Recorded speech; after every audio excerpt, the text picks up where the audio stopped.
大家好，魔幻的2022年让娱乐圈的明星们个个心神不定，鸡飞狗走，同时居然也让声万我的诸多铁口有机会可以在同一时间内大量喷发，胡思乱想，大名大放，大放异彩了。不知道您留意到了没有呢？在王一博长空之王意外撤档之后，王一博这一关键字居然也被短暂屏蔽了。声万我不知道是流量过大的缘故导致了网络崩溃，还是一锤定音的力量短暂导致。总之，如果全中国没有一人留意到的话，那就对了，因为别人看不到的，往往就是声万我能够看得到的。相比失落无比、宣传归来的王一博，王炸姐姐赵丽颖反倒成为了另类的安慰。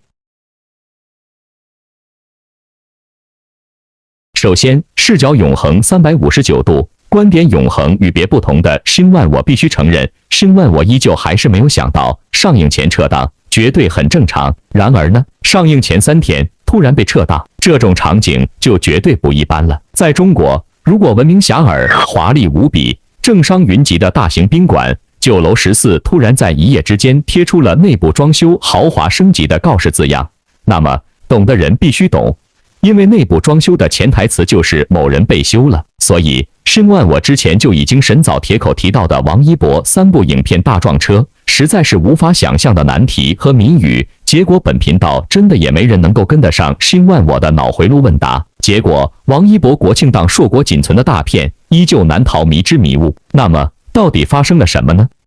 其实早在2022年的9月16号，就有人爆料说，原本最早确定11上映的无名撤档了。这个说法其实跟声万我提到的大撞车一律不谋而合。然而当时的传闻是说，主要原因是要删掉王一博的戏份，这是超级惊悚的说法，声万我自然不会轻易采信。然而这回长空的撤档公告偏偏自带了惊悚的味道，在预售第一并且是主旋律电影的情况下，主动撤出11档，强说没事，简直连傻子都不信。只能说不但有事必是大事，唯一的悬念是出了什么事。结合9月16号的爆料，有人的惊悚猜测再次上线了。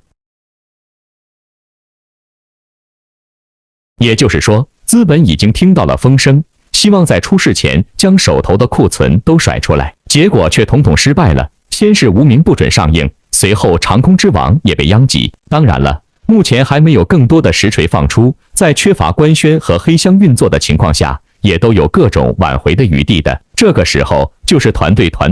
的身影了。关于这个话题，声万我已经说到自己头大了，无趣了，因为粉丝的爱都是佛系的，甚至出事的时候也是佛系的头大。只能说视角永恒359度，观点永恒与别不同的声万我说过无数回了，尬吹尬黑永远都是尴尬起飞。现在得了，居然连长空也停飞了。不明真相的粉丝们以后还是少吹什么有红有专吧，翻车太多了。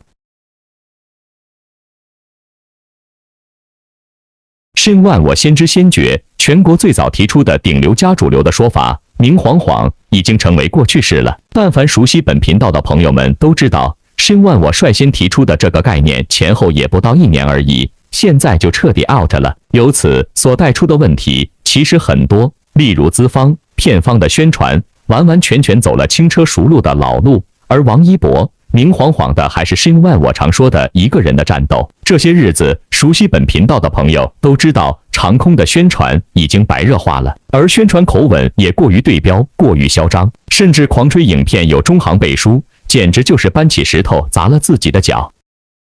声万我也提到多次了，党和国家重要领导人早就放风说，从今年开始会逐步限制流量演员主演主旋律题材的作品。近年来有关方面的争议愈演愈烈，如欧豪出演的《叶挺》被指有辱先烈，李易峰出演了火箭军建军以来拍摄的第一部军旅文艺作品《号手请就位》被曝嫖娼，易烊千玺深陷小镇做题家风波被质疑是否有资格参演空军宣传片，诸如此类事件越来越多，很难讲上面是否已经注意到。近年来资本越来越喜欢借助主旋律为明星背书，这次长空之王在首映礼当日极限撤档，或许正是因为片方在为电影宣传的过程中没有掌握好宣传的度，一味宣扬该影片有中行背书，引起了上面的反感。甚至由此让人留意到了电影更多的一些问题，于是紧急叫停。这是大环境下的乱象，新万我前前后后深扒提到多次了。此前，唯一有实力能和《长空之王》在国庆档展开竞争的电影《万里归途》开启面向自由影评人的小规模放映。随着影评释出，《万里归途》的口碑持续发酵，《长空之王》原本剑指国庆档票房冠军宝座，在观影之后自认影片难以和对方正面抗衡，信心不足，主动撤档。这个说法是小众心理的投射，这种说法有道理，却是小影响。值得一提的是，我们可以从《长空之王》和《万里归途》宣传策略的不同，看出《长空之王》确实对影片质量的信心并不是那么充分。过去的一周内，《长空之王》的宣传优势主要包含2点：一是歼20，二是主演庞大的粉丝基础带来的预售优势。除此之外，《长空之王》并没有拿出关于影片本身的强力宣传口号，预告片的剪辑节奏也较为一般，不足以吸引粉丝之外的路人。与此同时，片方在口碑方面已经陷入不利地位，如被军迷批评为可与空天猎媲美。反观劲敌《万里归途》，完全不受预售劣势的影响，不急不慢公布了2版相对来说更具剧情吸引力的预告，并且准备了43成大规模点映，在宣发上寄希望于口碑发酵，可见其对影片的确信心十足。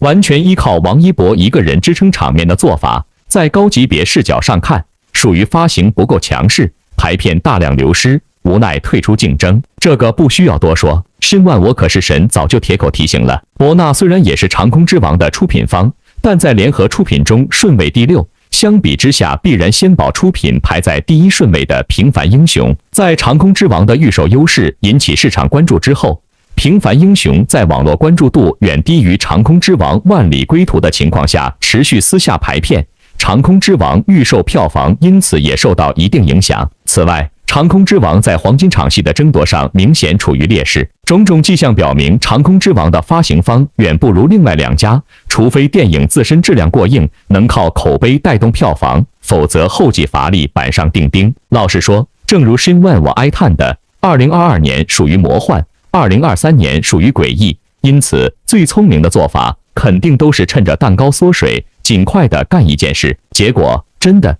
长空之王影片主创、主演或投资方陆续都被查出了大大小小的问题。为了防止负面影响扩大，影片被紧急撤下，似乎也是应了某种申万我常常提到的难言之隐了。3种情况加上难言之隐都是大条的原因。然而呢，魔鬼藏在细节中，申万我站在359度的视角所给出的这些解释都有其经得起推敲的硬核点，然而其中一种的可能性又非常小，您听得出来吗？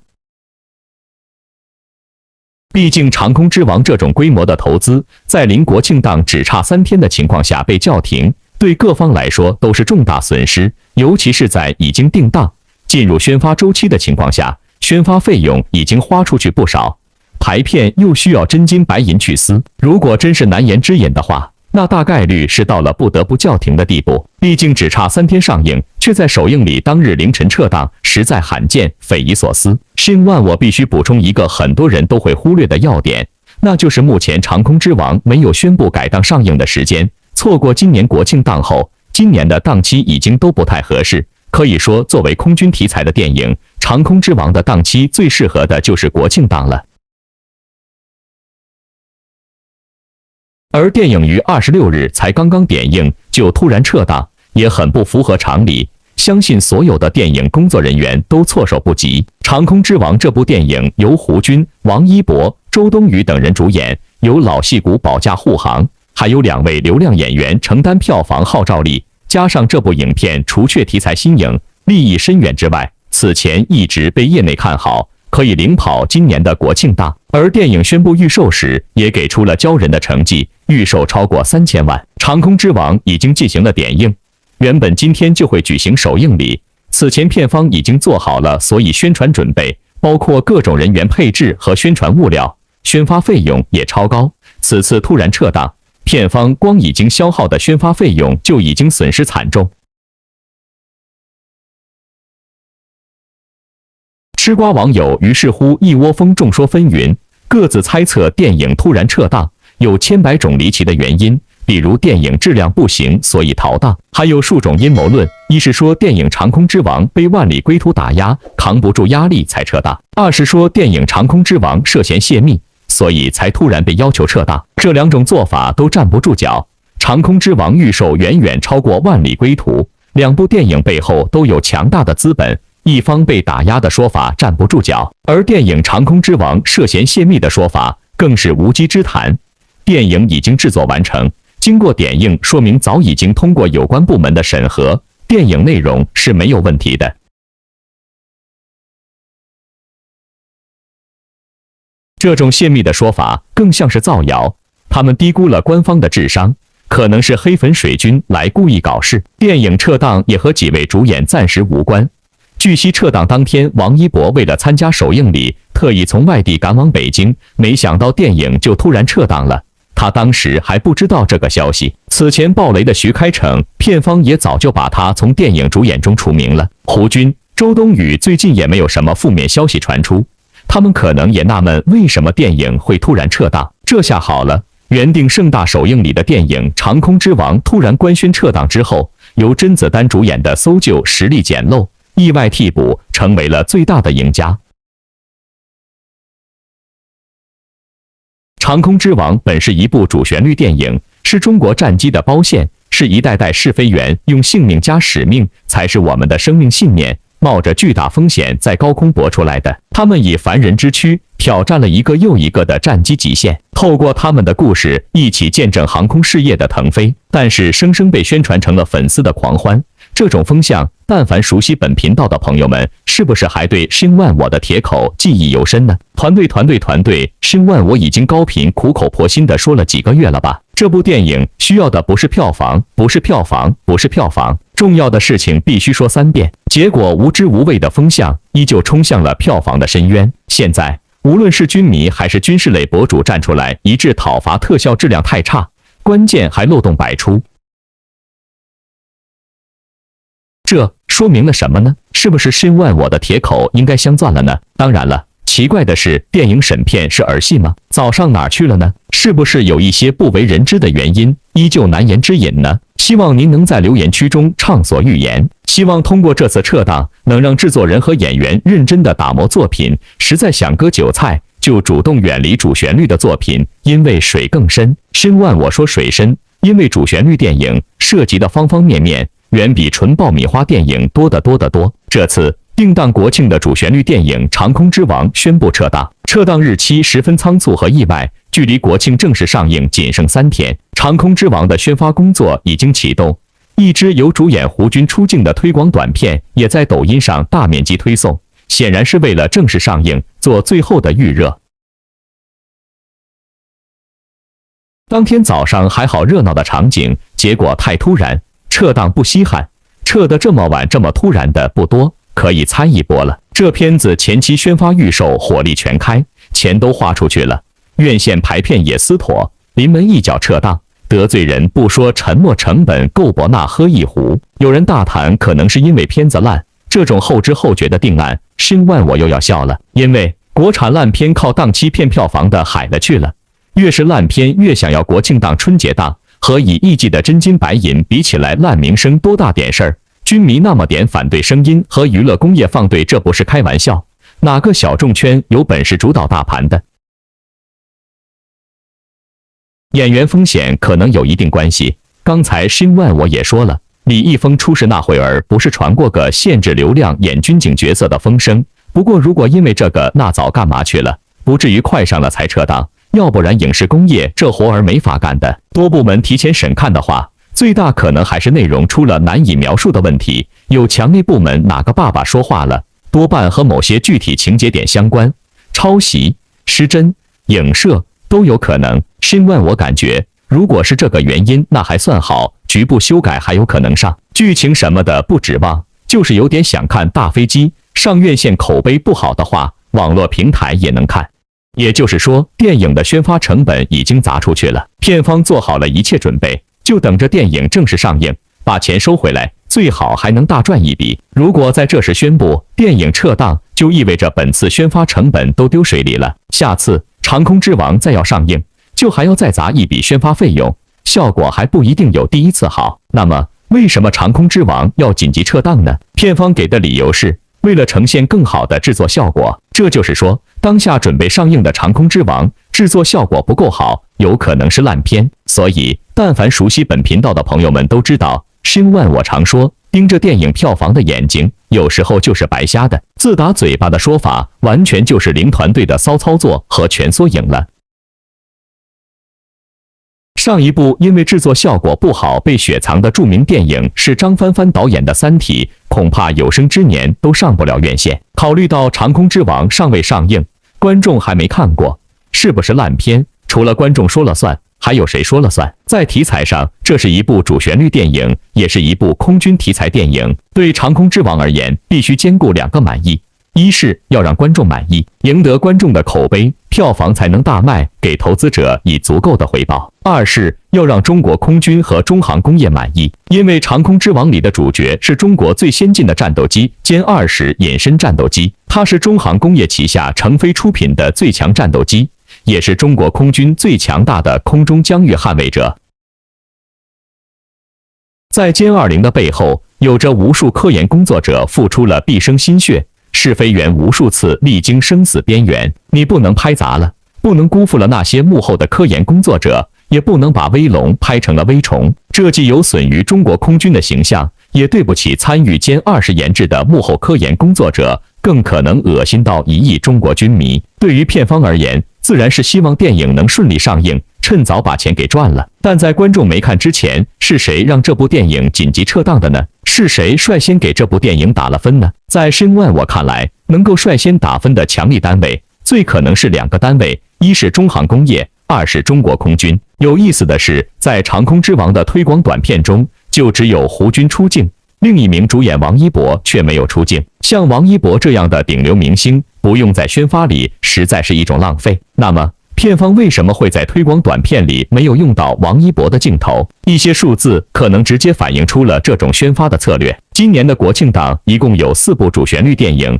分别是《长空之王》、《万里归途》、《平凡英雄》和《钢铁意志》。其中，《长空之王》在撤档前预售成绩最佳，预售票房超过3000万。猫眼数据显示，9月24日，《长空之王》的想看人数为22万人，女性观众占比79.2%。男性观众占比20.8%。为什么一部空军题材的电影，想看的女性观众占比会如此之高？原因只有一个，主演王一博。这些女性观众主要就是来源于王一博的女粉丝。你让胡军吸引这么多女粉丝来看一部空军题材电影，他还真做不到。让流量明星出演主旋律电影，这是主旋律电影取得商业化成功的重要一环。就像《战狼2》里面有张翰，湄公河行动里面有女粉无数的彭于晏，800里面有欧豪，长津湖里面有易烊千玺，即将上映的《万里归途》里面也有王俊凯。这些电影证明了一件事：流量明星能够迅速扩大电影的受众，也能将一部主旋律电影推向更多的观众，达到传播效果的最大化。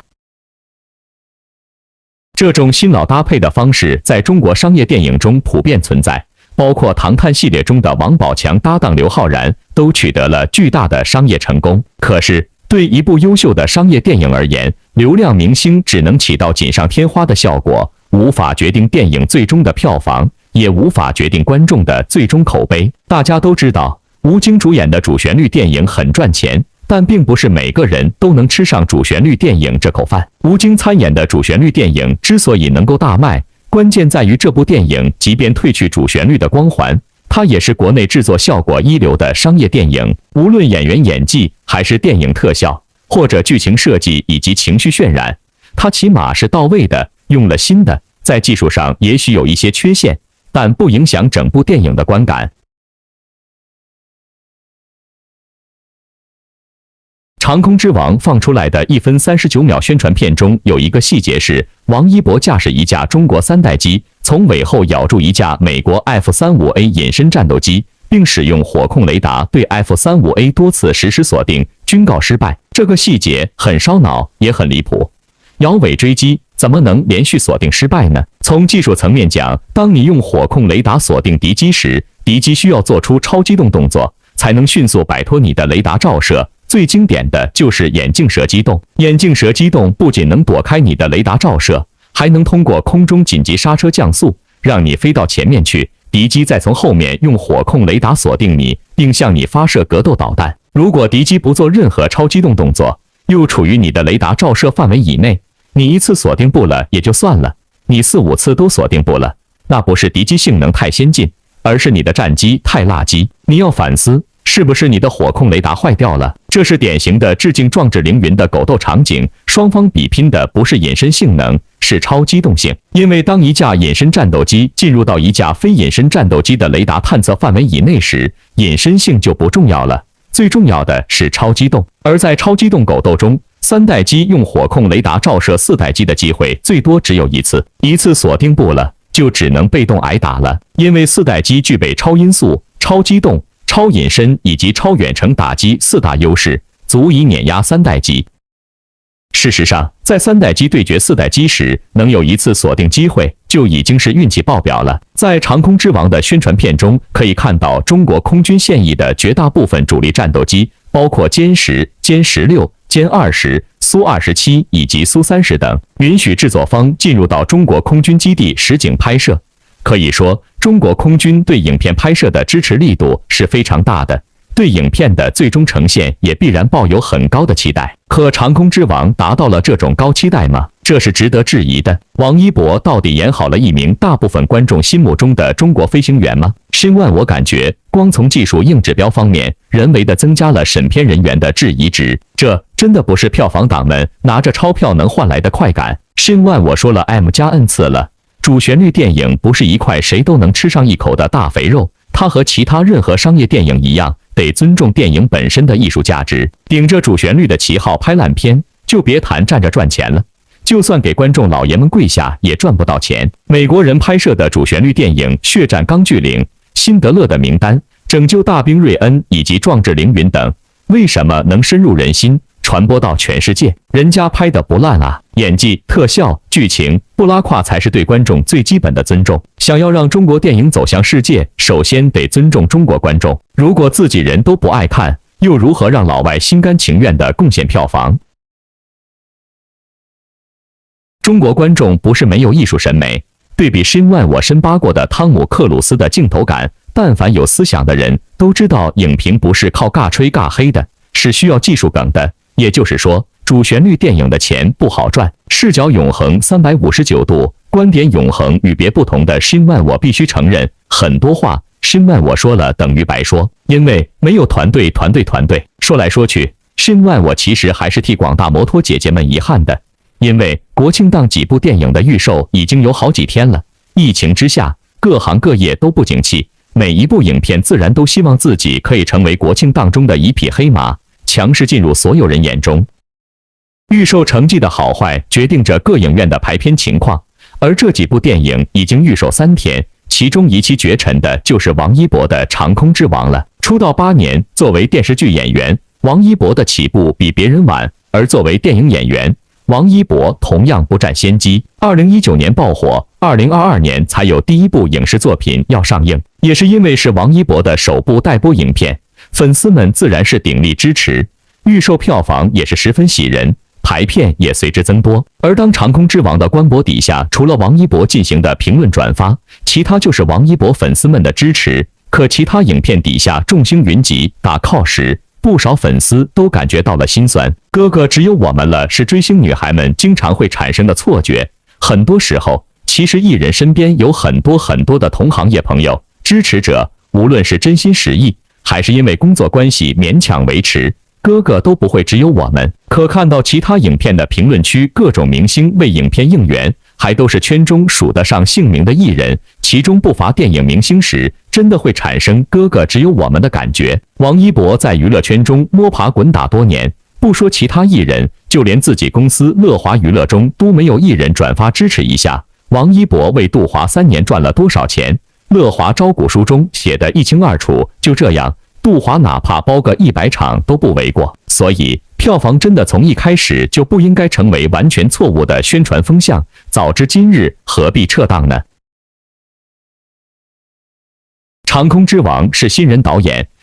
连个社交平台账号都没有。周冬雨是特邀出演，胡军是老戏骨，可实际上票房号召力并不高。整个影片算得上流量的只有王一博和歼20，有多少人不想让王一博在电影圈立起来啊？维和防暴队长空之王无名、热烈，甚至于王一博下一部戏的资源依旧是电影而非电视剧。他是真的很想在大荧幕上扎根，好好发展，他的资源都是向大荧幕靠拢。而很明显，王一博的存在对很多人来说是隐患，他们不想王一博在电影圈中立起来，那样会分走他们一杯羹。抱团取暖是常态，相信王一博也有很多朋友支持，只是他们没有选择在公开平台发布而已。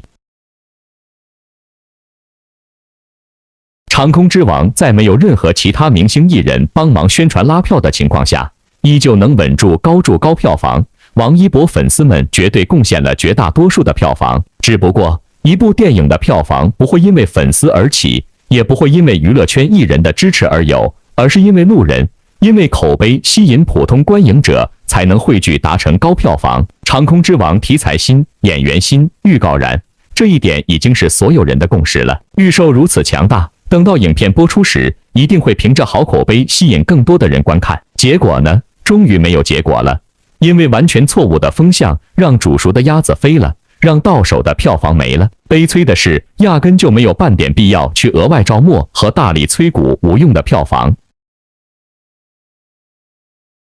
申万我铁口说过了，只要王一博的口碑立住了，长空之王票房大卖，压根就是水到渠成的。跟着王一博在电影界就此飞升，拥有姓名了。长空之王预告效果出街的时候，闭着眼睛的吃瓜群众一致叫好，清一色都是全部的不错声音。票房预售的数据也很漂亮，这部电影剧本打磨了很多年，拍摄过程中也投了很多钱，绝对大制作了。电影最后的票房能达到多少，对王一博来说还是很重要的，算是打入电影圈的第一次成果检验。结果9月27日，长空之王的电影突然宣布撤档，并且官方账号放出撤档的理由，是因为上映的计划做调整，因为档期调整的原因。对于这一个突然横空出来的消息，以及官号语焉不详的理由，王一博的粉丝们还有期待该片的观众们真的非常受伤。既然官方已经发出消息，并且非常抱歉地表示期待早日相见，大家都在猜测该片撤档的主要原因是什么。结果没有人懂得往上看，几乎个个都往下看，这让深万我对孤勇作战的王一博再次升起了一句团队的感慨。粉丝的角度挺有限的，主要集中在几个猜测的方向。首先就是该片的质量打不过万里归途，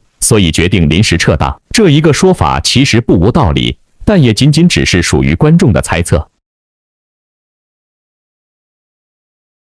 其次就是大家猜测该片过审的原因，要知道它的故事背景与历史有关系，所以真实事情发生的时候，上映的观众感受也是考虑范围。过审的问题是属于后期的处理，不应该让院线与观众受罪，这是其中一个原因。另外还有一个原因，那就是其中的主演有可能出事了。这一种事情不是没有发生的时候，周冬雨在前天还传出了与刘昊然的恋情呢。所以这背后也关系比较复杂，这些的猜测都是网友们脑补的。要知道预售都已经突破3000万了，这时候突然撤档，肯定是遇到了非常大的困难与问题。所以深问我常说，视角决定人生，视角决定成败，您还有异议吗？可话说回来，最受伤的还是王一博的粉丝们。要知道这是哥哥的第一个正片上映啊，这是他的一个非常有意义的第一个影片啊。于是乎，有网友留言说，退票，没有长空无名不进电影院。官方声明称是为了呈现更好的效果，可想过王一博吗？人家可能还正在飞机上赶着做宣传呢。摩托哥哥真的很受伤。全世界最后一个知道长空之王撤档的人是王一博，因为官博发通知的时候，摩托的宝宝正在去北京首映发布会的飞机上，心疼让人看得见啊。说不难过不生气是不可能的。昨天还在官宣全国路演，今天就改档，到底是为什么？超纲的摩托说，我不想骂人，30号之前我绝不退票，今年国庆只想看长空之王。这说法您怎么看呢？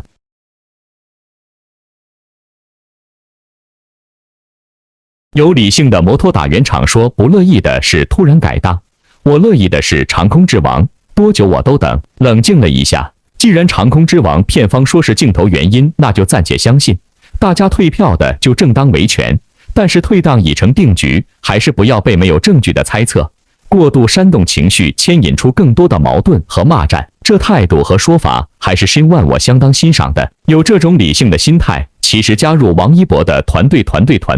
真的可以助力不少。9月26日这一天，其实发生了很多娱乐大事。除了顶流加主流的王一博和他的长空之王彻底霸占了热搜之外，其实其他的大事也都在实力验证着申万我的诸多铁口。9月26日，一封来自湖南广播影视集团有限公司的邮件截图刺激了不少人的视网膜。上面写道：“亲爱的同学，您好，因您在我台自愿填报的实习岗位已经落选，我们特在官网向您推荐目前需要补充的实习生岗位需求。湖南卫视天天向上实习生岗位供您参考和自愿选择。若您有意前来实习，请您联系。注意事项包括：1、实习时长，该岗位与我台其他实习生岗位一样，要求实习时长3个月。2、实习岗位作息特点，由于一线部门的运转特点，在特殊情况时有可能需加班。3、实习费用，按照台实习生管理制度，来台实习需要缴纳每月500元的实习管理费，在台实地购买375元人身意外险及100元新冠肺炎险。”听到这，您留意到了没有呢？湖南广播影视集团有限公司、湖南卫视天天向上来台实习需要缴纳每月500元的实习管理费，这些关键字简直就是内娱残酷现状、经济严重内卷的真实写照了。连王一博念兹在兹的天天向上节目组，现在招人都要你交钱上班了，交钱上班，交钱上班。重要的事情说3遍，也就是说，到湖南卫视这样的大台实习工作，你必须得交钱才能换来上班的机会，而不是通常意义的上班就有薪水，上班就能拿钱。社会主义娱乐圈的蛋糕到底有多大，已经彻底成谜了。在这个魔幻的2022年里面，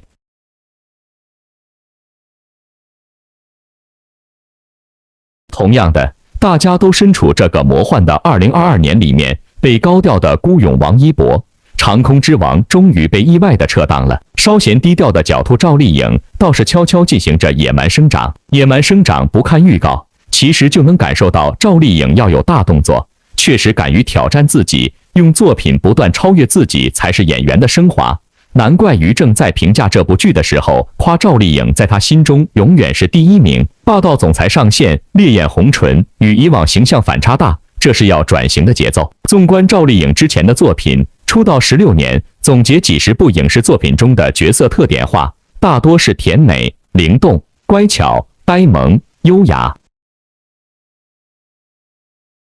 如上半年收视率排第1的《幸福到万家》，饰演的农村妇女和幸福，一路从懵懵懂懂成长为万家村的书记，将和幸福朴实、善良、勤奋、蕙质兰心诠释得淋漓尽致。尤其是那股不服输的劲，赵丽颖是本色出演，但《野蛮生长》里的许半夏大耳环、大波浪卷，配上烈焰红唇，一副姐天不怕地不怕的眼神，果然搞事业的女人气场足够强大，顺势逆转了陆贞传奇知否知否应是绿肥红瘦，姗姗来了温婉的印象。泥沙俱下，乘风破浪这8个字形容许半夏十分契合。在90年代，一个女人带着一帮兄弟创业奋斗成钢铁大亨董事长不是件容易事儿。赵丽颖这次绝非小打小闹。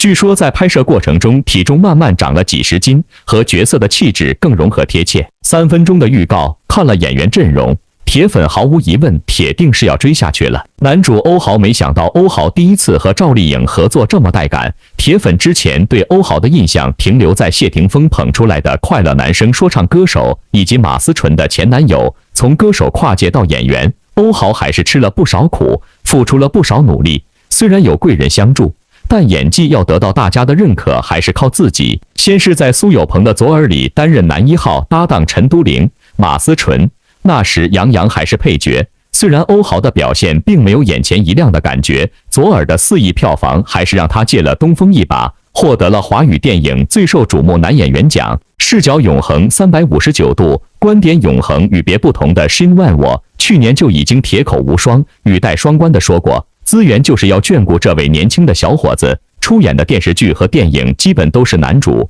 之后和张家辉、杨颖、陈凯歌等合作过，也没有激起多大浪花。有句话说得好，只要你不放弃，坚持到底，必柳暗花明。经过《中国机长》《民初奇人传》《胆小鬼》《800建军大业对决》等作品的多年沉淀，奠定了硬汉少年形象，蜕变为100亿票房男演员。这次在《野蛮生长》中饰演赵丽颖的兄弟童潇齐，一起打拼创业。从首发的剧照看，欧豪身着皮衣牛仔裤，戴着上个世纪90年代的风格墨镜，还是挺让人期待的。李光洁、刘威、柯蓝、任重、冯佳怡、王劲松、孙谦等主演，实力加推了该剧的质感。看到这些演技派老戏骨，相信铁粉都想说稳了，妥妥的。赵丽颖和40多岁李光洁组合的 CP 毫无违和感，还别说，李光洁真的很搭女演员，和刘威、王劲松等老戏骨们飙戏是件好事，让年轻演员不断鞭策自己，拔高自己，这样呈现的东西才更有看点。申万我感觉赵丽颖能否驾驭总裁御姐范儿的许半夏角色，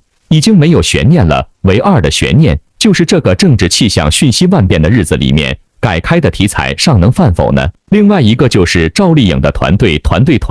能否吃准热度的时间和热度的尺度呢？毕竟申万我刚刚已经深扒了，木秀于林不可怕，错误风向必撤之。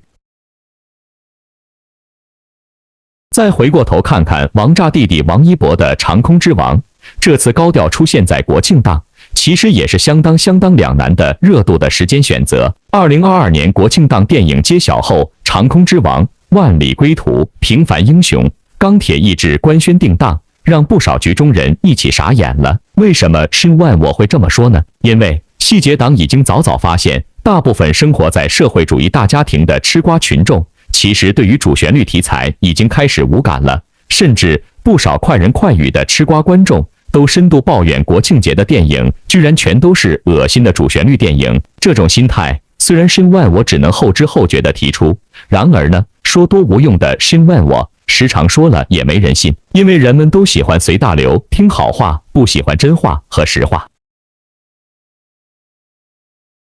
在这里，申万我不妨与您一道回顾一下过往5年的国庆档吧。2021年长津湖，我和我的父辈，5个扑水的少年，皮皮鲁与鲁西西之罐头小人。2020年我和我的家乡，夺冠，姜子牙，急先锋。2019年我和我的祖国，攀登者，中国机长，雪人奇缘。2018年无双，理查的姑妈，影，胖子行动队。2017年羞羞的铁拳，追龙，缝纫机乐队，空天猎。来到了魔幻的2022年，今年可好了，居然4部主旋律一起放映，历史上还是第一次。但凡熟悉本频道的人都知道，主旋律的梗，申万我可是从年头讲到了年尾了。因为娱乐圈泛政治化的缘故，现在回头看看申万我一路的视频，所有这些相当碎嘴的铁口预言，是不是太过神早和铁口了呢？即便在2019年也有3部主旋律，但3部的题材都较为不同，并且当时建国70周年，可谓是集齐了天时地利人和，所以跟今年的魔幻不可同日而语。当时间来到2022，光是国庆档，长空之王就可以找到空天猎和中国机长2部类似的航天题材电影，甚至几个月前美国还出了一部豆瓣8分的美国战狼壮志凌云2。这下好了，票房低片方有压力，口碑差片方也有压力，特别是长空之王特效不尽人意的风评已经开始发酵，只是团队压根就没人愿意面对问题，愿意处理问题。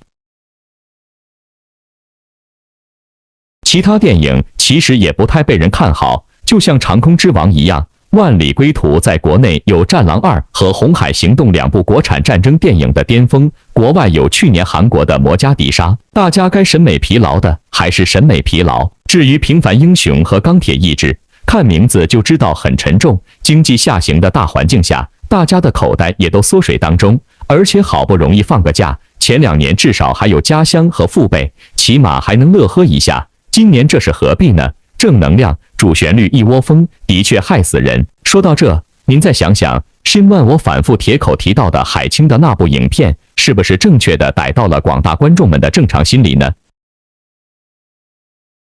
观众还好，不想看不看就是了，除非单位买票。比起2020年，感觉今年国内的影院还更苦一些，再忍2个月吧，至少《阿凡达2》应该不会不引进吧？和《流浪地球2》还是有十分庞大的基本盘的。在申万我看来，正能量、主旋律扎堆国庆档，实行大乱杀也是无奈之举。这点申万我说过无数回了。只是正能量的《长空之王》虽然在票房方面遥遥领先，制霸档期，然而突然撤档的一大因素就是申万我哀叹到无语的团队。因为申万我铁口无数回了，也就是说，对于王一博而言，票房无用，影评至上。在影评方面碰上了《长空之王》，偏偏碰上了一个真正绝杀的影评对手。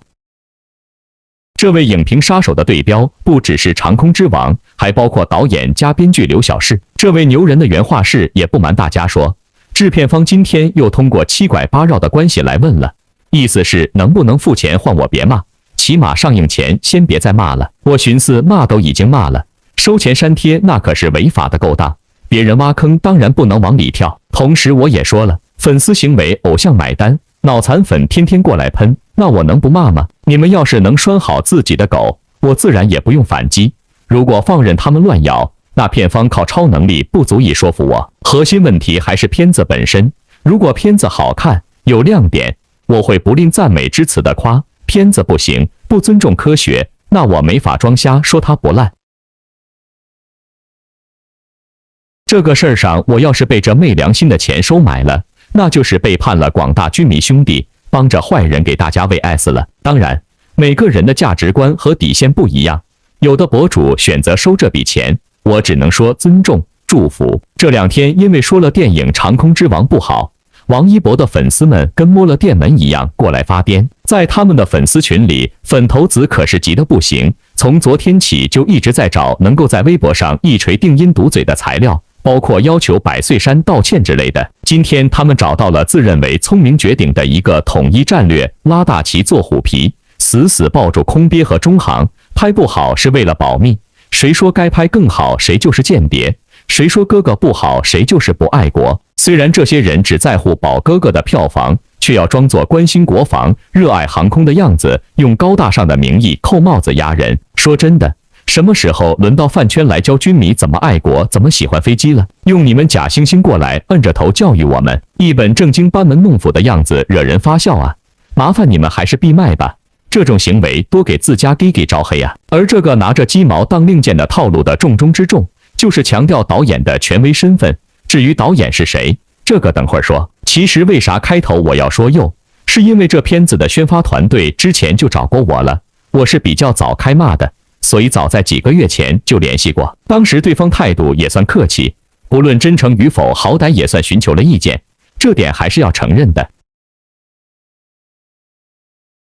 宣发问我为啥军迷圈子反应如此激烈，怎样能不被骂？我说军迷群体无论如何对于鲜肉演员就是不会欢迎，这种卖点只能讨好女性，鲜肉来拍国产军事题材对男性观众来说是人民军队和军工奉献者被玷污的观感。你们哥哥再怎么提前健身，再怎么板着脸装严肃，也还是跟硬派形象不沾边，永远只会招骂，而且骂声会大到你们买水军都盖不住的程度。粉圈那套伎俩在军迷面前就是小儿科，饭圈女孩一辈子想不明白，这种不可改变的厌恶不局限于个别鲜肉，换成任何其他鲜肉来演，一样会被骂到弹射起飞。所以这群蠢姑娘现在抓耳挠腮，推测我是哪个对家派来的黑子，属实是格局太小了。要怪就怪为啥经纪人偏偏把你家哥哥喊来拍这片子吧。不过真正激怒军迷的还是片中罔顾科学原理的瞎创作。当我指出很多明显的技术问题时，对方却更加听不进去了，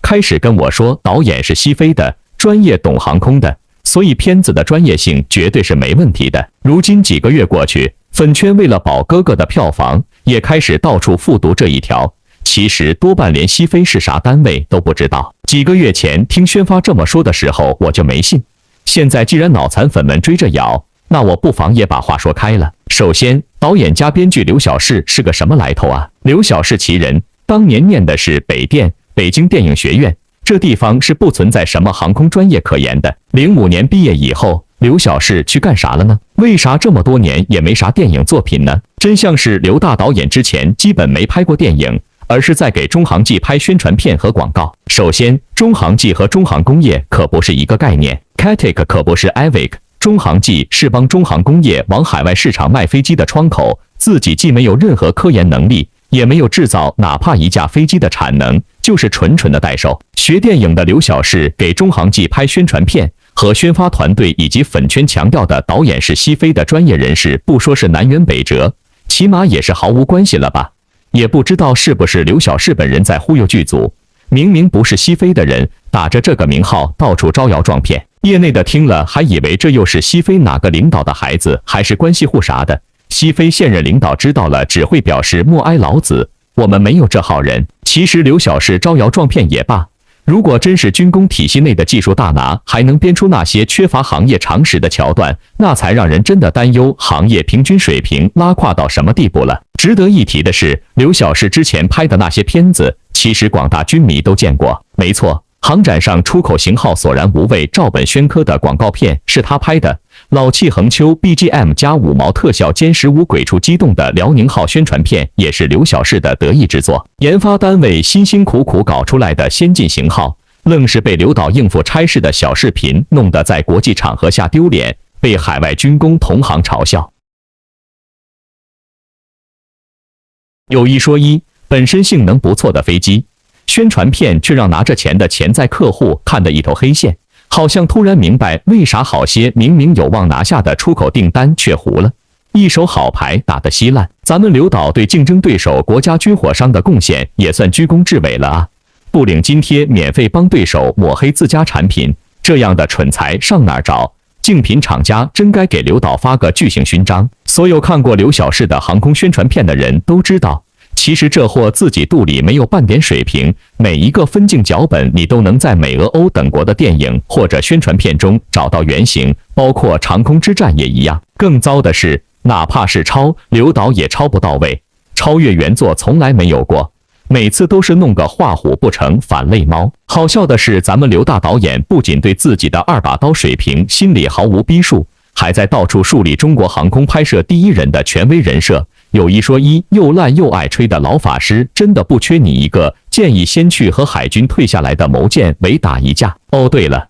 现在中航记也不找传说中的西非专业人士刘导拍宣传片了，刘小世嫌官方那点经费配不上他，现在要去单干，当中国空战电影第一人。虽然刘小世已经没有任何官方、半官方身份了，只是个在韩寒那里讨口饭吃的摄像工人，却依然到处跟人说自己是中航的御用摄影师，跟前东家闹掰了，还总惦记着官方的名号，这就很难看了。哪怕是这样，中航官方依然对刘小世这样的负资产人群不计前嫌，对长空之王的拍摄给予了全力保障，甚至允许去阎良的试飞院借用实机拍摄。你没看错，拍这部片用的不是空军现役的飞机，而是试飞院的中航自流测试机，所以很多花絮中都会发现飞机构型不统一，机号也需要遮挡。所有这些不仅要占用阎良正常试飞任务的时间精力，还得派专人盯着剧组，免得有人作死。过程中不乏令人窒息的离谱操作，配合的单位无不感到劝退下头，真是苦不堪言。就这样，居然拍出来的东西还是如此不尊重科学，强塞了那么多科技工作者和真试飞员判了要掀桌的狗血剧情。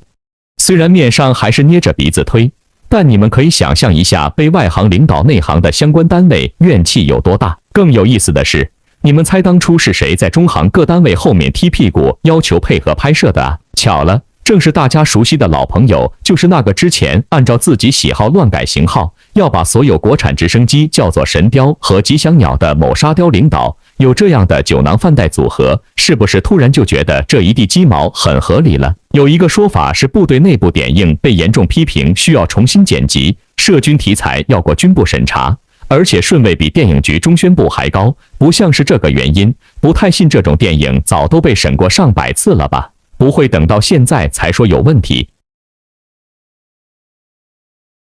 怎么样？听到这位军迷代表影评杀手的所有情绪化的硬刚表达，是不是完整的传达出了硬刚影评的杀伤力了吧？视角永恒359度，观点永恒与别不同的是，外我常说，对于王炸弟弟王一博而言，团队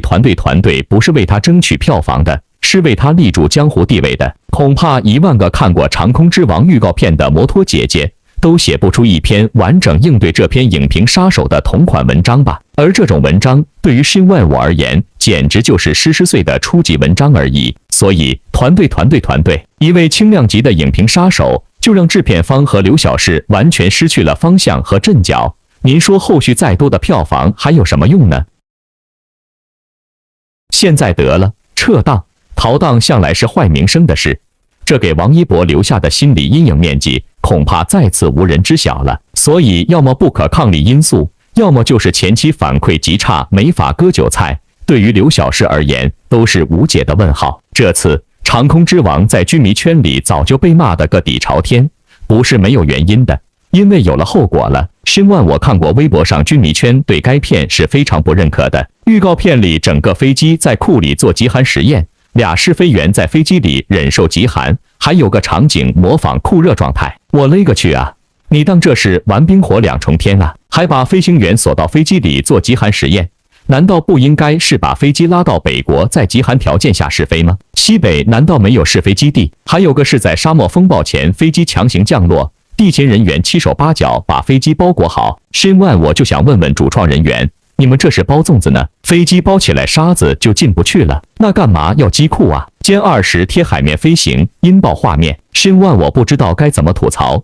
歼20飞这么低干嘛？就是为了拉个音爆出来。而且剧组方强吹的那个超低空掠海飞行，让军迷彻底笑死。按照镜头推算，宣传片里面的离海面距离不会超过30米，也不怕来个浪花直接海葬。要知道，试飞条例中有明确的规定，超低空掠海飞行不得低于80米的安全距离。虽说试飞工作中，为了探索极限，通常需要突破试飞条例去做一些危险动作，但是绝对是在保证飞行员安全和飞机安全的情况下进行。因为无论是飞行员还是飞机，中国都损失不起。对于军事宣传，新万我早就深扒过了，军事大片还是要看美国。壮志凌云1和2虽然剧情有诸多毛病，但是看起来就很燃。壮志凌云放映完毕后，美国海军航空兵和美国空军一时间成为热门，不少美军飞行员就是看了壮志凌云才选择入伍。以至于后来美国要把 F-14全部退役，飞行员集体上书反对，原因是老子就是看的壮志凌云 F-14飞行才选择加入航空兵和空军的，或者是立志做个飞行员。不要嫌弃战狼2和红海行动不好，毕竟这2部电影为我军解决宣传问题。这2部电影播出后，征兵部门一时间排满长队，搞得征兵办还得动员做工作，告诉大家今年当兵名额满了，明年再来。此外还解决新世纪以来军宣工作跟不上装备发展形势。可长空之王拍出来是个呢，就这样还夸拍得好，真把全国人民当傻子，把军迷当小孩子。壮志凌云虽然有情节不经推敲，但是没降智这么严重啊。据说还把真的歼20拿出来给你们拍，结果就拍出来这么个妖魔鬼怪出来，而且就连导演刘晓世也无言以对。您说王一博这次背的锅是不是太大了？团队，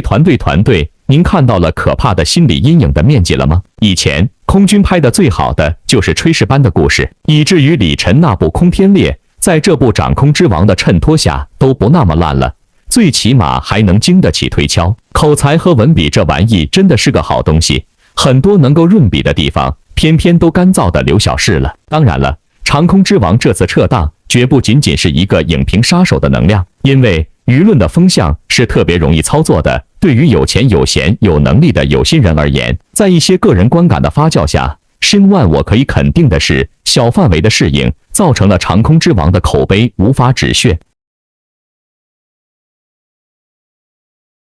而不会影评的摩托粉丝能掏的钱，预售都掏完了，后面的画风怎么流转也注定没那个能力的。这部电影投入真的不低，票房光靠粉丝肯定赔掉裤子，再加上应该国庆档期有厉害的影片，适应过后人家口碑比较好。当然了，这次撤档并不代表着没有机会。以独行月球来说，如果不撤回去将特效完善，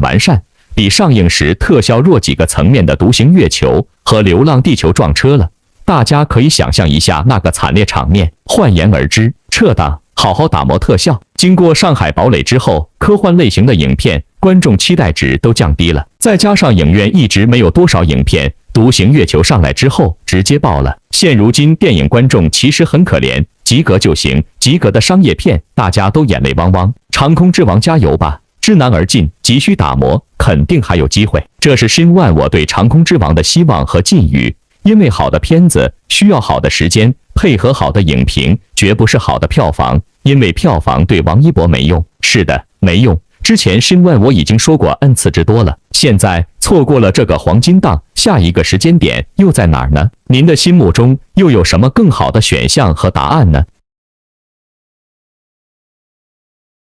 新万我说过，在南海的一些事件发生不久且引起的巨大讨论，甚至在一定程度上可称舆论危机刚刚稍有平息的当下，给出这样一个表达的作品，显然可能起到一些再起波澜的效果。而这是这部作品，无论它创作水平如何，都难以承受，也不应该承受的负面舆论作用。站在独立且封闭的电影立场上，这部作品是没有问题的，拍不好也顶多是有点生硬刻板。然而，当它出现在这个时间点，可能收到的一部分舆论反馈，却是其不必要的风险。解决舆论热点，直接抹掉问题中心，是这几年官方的一贯方针。而这种抹除达成的有效性，会优先于对具体细节的斟酌权衡。对于正反双方争论激烈的敏感话题，让一切观点都失去发酵的载体，而非拉偏架的自己表态。这种处理方式可以在很多事情上看到。举两个近期发生而又似乎完全相反的例子来说，引入尘烟如果没有轰动，甚至没有在舆论反馈上如此极致对立，它未必会被引掉，否则它当初压根就不会被允许上映。东八区的先生们如果没有成为狂欢式娱乐的目标对象，也不至于下架，而是会和大多数同类烂剧一样，躺在互联网的某个角落，而它的身侧还有着无数类似思想倾向的男频网文。申问我说到这，您发现没？这两件事同时在撤档当天发生，是不是很奇妙呢？无论力度是否合适，最有效的消除影响办法，当然是让讨论的中心对象直接消失。没有了讨论素材，凭空论道肯定是进行不下去的。因此，有这样隐患的长空之王，不劳费心的提前撤退，未必是个不正确的选择。作为头脑清醒的粉丝来说，正常操作不是强行给商品洗白，而是团队，以后接活、接话、接招更谨慎一些，就能狡兔三窟，防患未然了。这真不是危言耸听。您留意看看鹿晗自《上海堡垒》之后还有电影资源吗？四字兄弟自《少年的你》之后，在电影圈又是什么资源？巨星的星途必须依靠团队，风雨同舟，协调一致，一道缜密的业务能力和接戏的标准提上去。靠资方单一操作只能让你成为明星，但不能让你成为立得住的艺术家。经一事长一智，事前不调研，事中不沟通，事后404。此外，长空之王前后3个方面的连串小暴雷，也让王一博的孤勇特别的孤单。首先，王一博最近被传那种工作者辟谣全网推送，这个公关新万我已经铁口认为失败的典型案例了，因为相当的后知后觉，再次落入了团队的窟窿。不服的您可以自行回顾一下，胡军代言 P2P 爆雷，多次被冲上热搜。虽然胡军有老戏骨身份加持，毫发无伤，但是给王一博的影响那是间接的，摩托不会在意的。另外，徐开骋被张天爱公开处刑，塌房严重，资源掉光，软封杀中。于直在韩国公开发果照塌房的爱豆，摇身一变跟着流量演员开始演电影了。按照正常的逻辑，无论是资方还是平台，都应该降低给长空之王的存在感，但是不管平台还是资方，好像都迫不及待了，必须在国庆把这部电影甩出去的赶脚，这就是新万我强调的两难之处了。然后粉丝层面，长空之王后援会公开集资填票，粉丝集资的二维码随处可见，虽然不至于让官媒下场，但是影响恶劣。跟着就是新万我转述的影评大拿，一下子就端了阵容班底的锅碗瓢盆，让长空之王成为了一个3无导演的作品。蹭流量是个技术活，虽然资方片方都已经驾轻就熟了，然而呢，魔幻的2022年，诡异的2023年，只会让资方片方的脑回路烧干炖干，汤水包圆。团队，这次不仅仅给王一博敲了一次有益的警钟，更让赵丽颖的来年和野蛮成长平添了不少的清奇和思路。真心希望深万我的铁口不用镶钻了，可以尽早收口封口了。